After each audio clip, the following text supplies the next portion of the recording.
दासिमहालागै मोनब्रै गाखांबाय प्रि बैसागो आङो बाथौ रिजर्टआव गादोंमोन ओमफ्राय दाख्लैयो माबायाव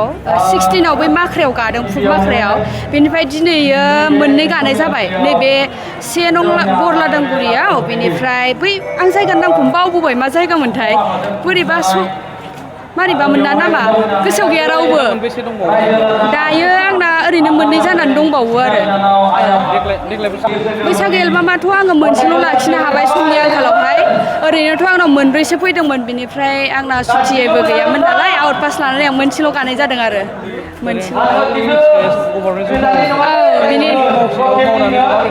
औ जाखिनि हायो आङो कालसारावबो टाइम होनो नाजायो आरोना बिदि नङा जे आङो डिउटि मावालासिनो बेबायदि स्टेज प्रग्राम गाबाय थादों बा मिउजिक भिडिअ बानायदों बिदि नङा आङो सानाव डिउटि मावबाय हरावहाय नैबे स्टेज प्रग्रामाव फैलायबाय माने रेस्टलेस जायो आरो थेवब्लाबो आङो गावनि हारिमुखौ मोजां मोनो हिसाबै आङो जाखिनि टाइम मोनो बेखौहाय आङो कालसारावहाय टाइम होयो आरोना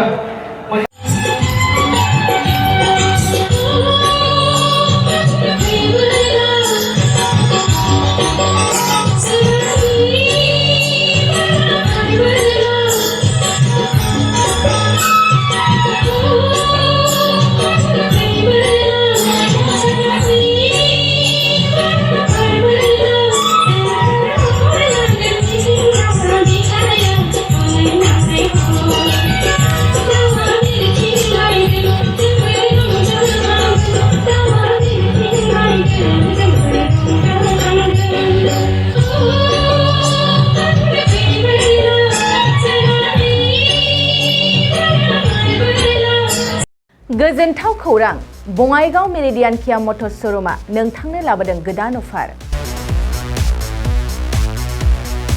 मेरिडियान किया मटर्स श'रुमआव नोंथाङा खम बेसेनावनो किया कम्पानिनि गुबुन गुबुन मडेलनि गोदान गारिखौ लानो हागोन बेनि अनगायैबो मिथिनो गोनां बाथ्राया बेनोदि किया कम्पानिनि 2022 मडेलनि गारिखौ गासै 40,000 रां रेहायाव मोननो हागोन बेजों लोगोसेनो बे श'रुमाव जेखिजाया कम्पानिनि गोजाम गारिखौ सोलाय-सोल' खालामनोबो हागोन दासान्दि बे अफारा सोलिगासिनो दं